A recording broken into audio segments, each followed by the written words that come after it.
জন্য থানভী রহমতুল্লাহি আলাইহির কাছে একজন লোক আসছে, কলকাতার একজন অনেক বড় হিন্দু শিক্ষিত মানুষ। বিভিন্ন মন্দিরে ঘুরতে ঘুরতে এক সময় ওনার দিলে একটা কথা পড়ছে, এত জীবন সাধনা করলাম, পূজা করলাম, রবকে তো দেখলাম না, রবকে দেখা দরকার। তো এক পাদ্রীর কাছে উনি গেছেন, ধর্মগুরুর কাছে গেছেন যে আমি আল্লাহকে দেখতে চাই, আল্লাহকে দেখার পদ্ধতি বলেন।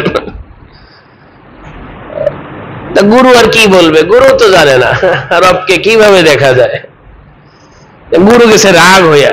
হিন্দুরা এই কাজ, সমস্ত অমুসলিম যত ধর্মগুরু আছে যদি মূল প্রশ্ন করে এরা রাগ হয়ে যায়। যদি এই মূল প্রশ্ন বলে দেওয়া হয় তার তো আর ওইখানে তার ধর্মগুরু থাকে না।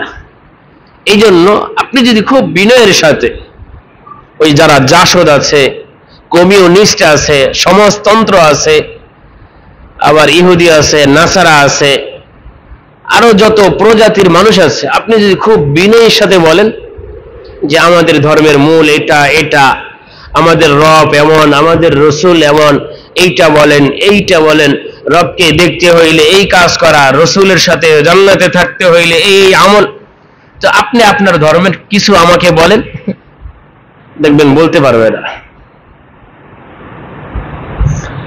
তো ধর্মগুরু হয়েছে, রাগ হয়ে গেছে যে ফাউল প্রশ্ন তুমি আর করার জায়গা পাও না। তো হিন্দুর দিলে ওটা আছে যে আমি আল্লাহকে দেখবো, আল্লাহকে দেখবো। তো এক মন্দির থেকে আর এক মন্দির, এক মন্দির থেকে আর এক মন্দির, কোন ধর্মগুরু তাকে সমাধান দিতে পারে নাই। পরে গির্জায় গেছে, এক গির্জা থেকে আর এক গির্জা, আর এক গির্জা থেকে আর এক গির্জা, এক উপাসনালয় থেকে আর এক উপাসনালয়, এইরকম হিন্দু, নাসারা, বৌদ্ধ, খ্রিস্টান, বিভিন্ন পাদ্রী, বিভিন্ন পোপদের সাথে, বিভিন্ন ধর্মগুরুদের সাথে সে গেছে। আমি আমার রবকে, আমি আমার সৃষ্টিকর্তাকে দেখতে চাই, কিভাবে দেখব আপনি আমাকে আমল বলে দেন। কেউ বলতে পারে না, কেউ বলতে পারে না। এক পর্যায়ে সে ঘুরতে ঘুরতে কলকাতায় চলে আসছে, কলিকাতা। তো একজন মুসলমানকে বলেছে, ভাই আপনার কাছে আমার একটা প্রশ্ন। জি বলেন, প্রশ্ন কি? যে আমি আমার সৃষ্টিকর্তাকে দেখতে চাই। মুসলমান তো খাজা আজিজুল হাসান মাজুব রহমতুল্লাহি আলাইহির কাছে আসছেন।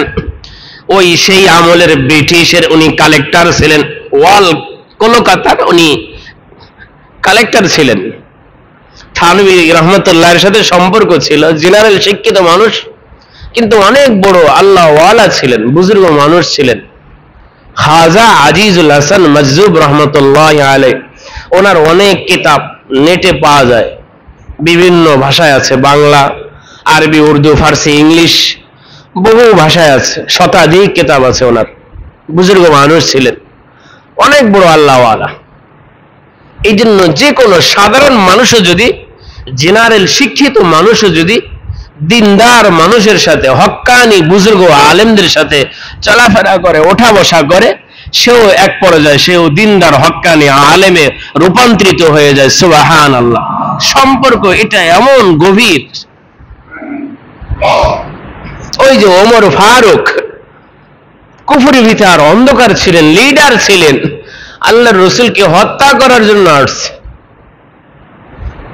আল্লাহর রসুলকে দেখেই ওমরের সমস্ত অন্ধকার সবকিছু মুহূর্তের মধ্যে সব অন্ধকার দূরীভূত হয়ে আলোকিত মানুষ হয়ে গেছেন। সুবহানাল্লাহ।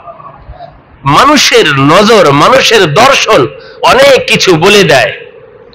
মানুষ দেখলেই মানুষের ভিতর থেকে, মানুষের যে রাডার আছে তাকে সংকেত দেয় যে এই জায়গাটা কিন্তু খারাপ, এই জায়গাটা কিন্তু ভালো, এখানে কিছু বসে থাকো, এখান থেকে তুমি দ্রুত বের হও।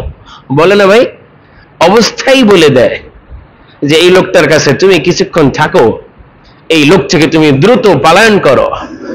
আমি আপনি ঘুমন্ত থাকলেও আমার আপনার ভিতর আল্লাহ তাআলা যেই আকল দিয়েছেন, যেই রূহ দিয়েছেন, আমাকে আপনাকে বারবার সতর্ক করে। যে অন্যায় করে সে জেনেই করে যেটা অন্যায়। কোনো মানুষ অন্যায়কে ন্যায় মনে করে না। তো খাজা আজিজুল হাসান মাজুব অনেক বড় বুজুর্গ মানুষ ছিলেন। তো ওনার কাছে আসছে, তো বলছে যে ভাই আপনি তো অনেক বড় প্রশ্ন করছেন, এই প্রশ্নের সঠিক সমাধান আমার কাছে জানা নাই, তবে আপনার এই প্রশ্নের উত্তর আমার একজন মুরব্বী আছেন, উনি দিতে পারবেন, আমি আশাবাদী, আপনি আমার সাথে চলেন। খাজা আজিজুল হাসান মাজুব রহমতুল্লাহ আলাইহি হিন্দু শিক্ষিত মানুষকে, ভদ্রলোককে থানবী রহমতুল্লাহ আলাইহির দরবারে নিয়ে আসছেন। থানবী রহমতুল্লাহ আলাইহি বাইরে কাজে গেছেন, তো জিজ্ঞাসা করছেন হুজুর কোথায়? বলছেন যে হুজুর তো নাই।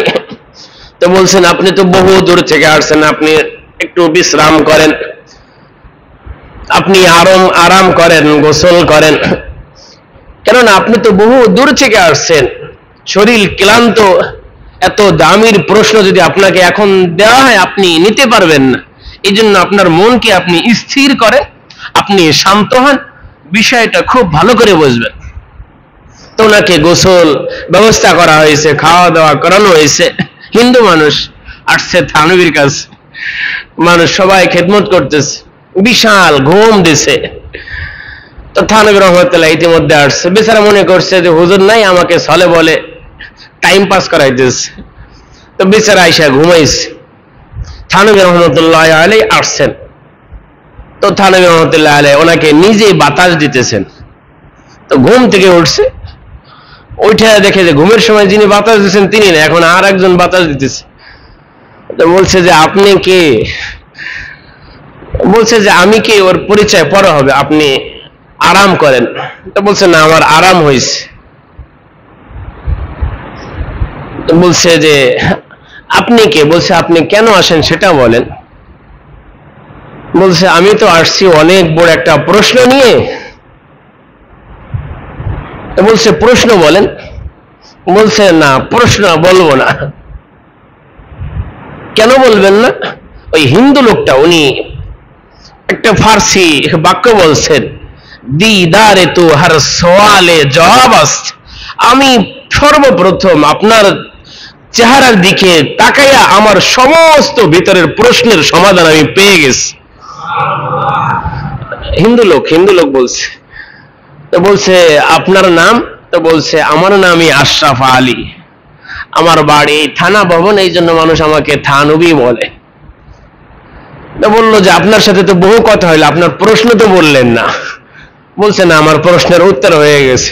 তা বলছে না, তারপরে একটু কষ্ট করে বলেন, এত দূর থেকে আসছেন, আজ থেকে প্রায় 70 বছর আগের কথা, ওই সময় তো এত ভিআইপি যাতায়াতের ব্যবস্থা ছিল না, বিজ্ঞান এই সুন্দর যাতায়াতের ব্যবস্থা করেছেন। যারা মুসলমান আল্লাহ তাআলা ওনাদেরকে উত্তম বিনিময় নসিব করে না, আমিন। কত সুন্দরভাবে আমরা চলতে পারছি। তো হিন্দু লোকটা প্রশ্ন করছেন যে হুজুর আমি আসছিলাম, বহুদিন থেকে আমার প্রশ্ন আমার দিলে যাচ্ছে যে আমি আমার সৃষ্টিকর্তাকে দেখতে চাই। থানের মতে বলছে যে ভাই তাই নাকি? বলছে হ্যাঁ। তো বলছে এই প্রশ্ন তো খুব উত্তর সহজ। তো বলছে হুজুর এই প্রশ্নের উত্তর আমাকে কেউ দিতে পারে নাই। তো থানবী রাহমাতুল্লাহ আলাইহি ওই বেচারাকে সূরাতুল কাহফের একেবারে সর্বশেষ আয়াত পড়িয়ে শুনিয়েছেন, ফামান কানা ইয়ারজু লিকা রাব্বিহি ফালইআমাল আমালান সালিহা, ফামান কানা ইয়ারজু লিকা রাব্বিহি ফালইআমাল আমালান সালিহা ওয়ালা ইউশরিক বিইবাদাতি রাব্বিহি আহাদা। আল্লাহ তাআলা সূরাতুল কাহফের একেবারে সর্বশেষ আয়াত, সম্ভাব্য 110 নম্বর আয়াত, আল্লাহ তাআলা নিজেই বলেন, যে ব্যক্তি আমি রবকে দেখতে চায়, আমার সাক্ষাৎ চায়, আমার দিদার চায়, ফালইআমাল আমালান সালিহা, সে যেন বেশির থেকে বেশি, ভালোর চেয়ে ভালো, উন্নতর চেয়ে উন্নত নেকের আমল বেশি বেশি করে, ওয়ালা ইউশরিক বিইবাদাতি রাব্বিহি আহাদা, এবং কোনো ভালো আমল করার ক্ষেত্রে আমি রবের সাথে অন্য কাউকে যাতে সে শরীক না করে। সুবহানাল্লাহ। তো তুমি তোমার রবকে দেখতে চাও, ভালো আমল করো, শিরিক করো না, তো রবের সাথে তুমি সাক্ষাৎ পাবা।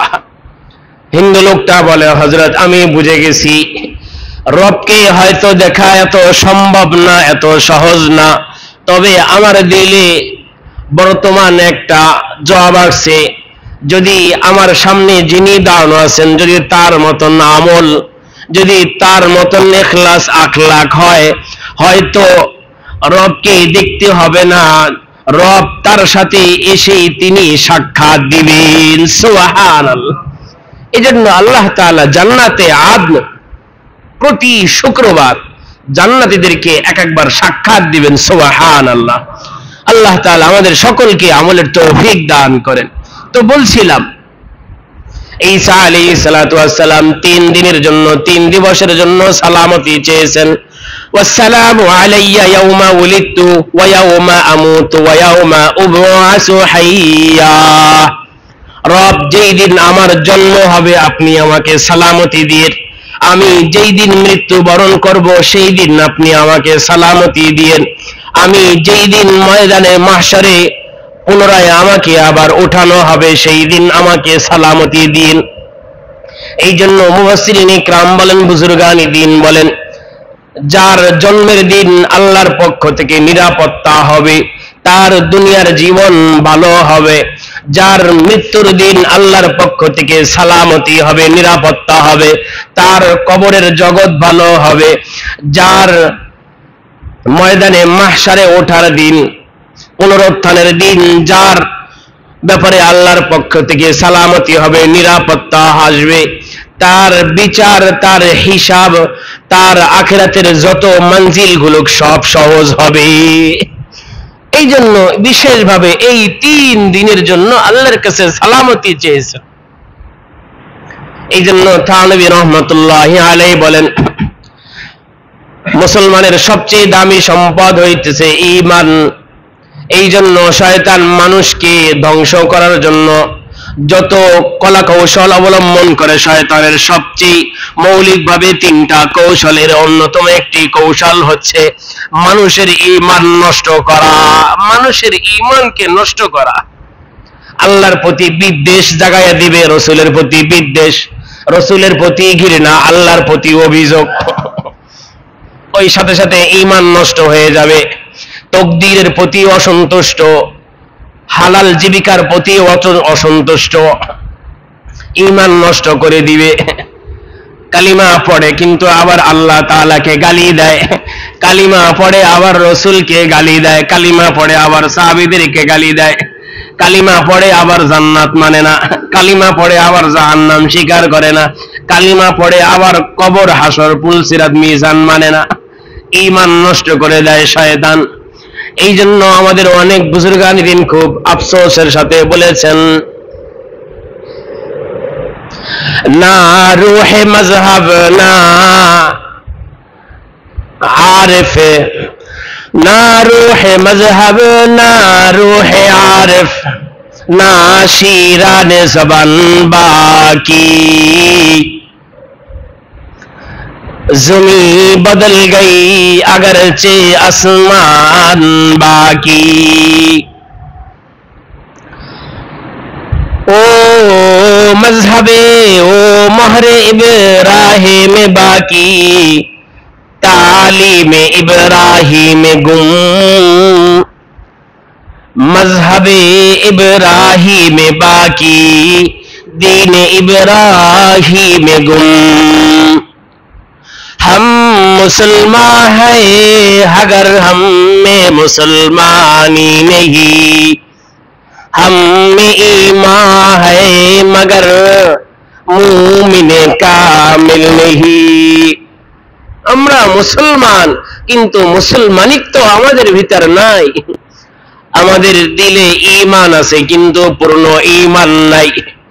ওই যে ইব্রাহিমী খতনা সবার করানো আছে, ইব্রাহিমী ঈমান নাই। ইব্রাহিমী দ্বীনি চেতনা সবার আছে কিন্তু ইব্রাহিমী দিন সবার মধ্যে নাই। আসমান যদিও আছে কিন্তু জমিন আমাদের আওতায় নাই, আমাদের রূহ নাই, আমাদের জবানও মিষ্ট নাই, সব কিছু চলে গেছে। এই জন্য শয়তানের ধোকায় না পড়া, ঈমান নষ্ট না করা। যদি কোনো ব্যক্তি যদি কোনো কিছু নাও করে, যদি ভাঙ্গা চড়া যদি ঈমান নিয়ে কবরে যাইতে পারে, আল্লাহ তাআলা কমাস কম এই 10 দুনিয়ার সমপরিমাণ একটা জান্নাত তাকে দান করবে। সুবহানাল্লাহ। এই জন্য শয়তানের ধোকায় না পড়া, ঈমান হেফাজত করা। আল্লাহ তাআলা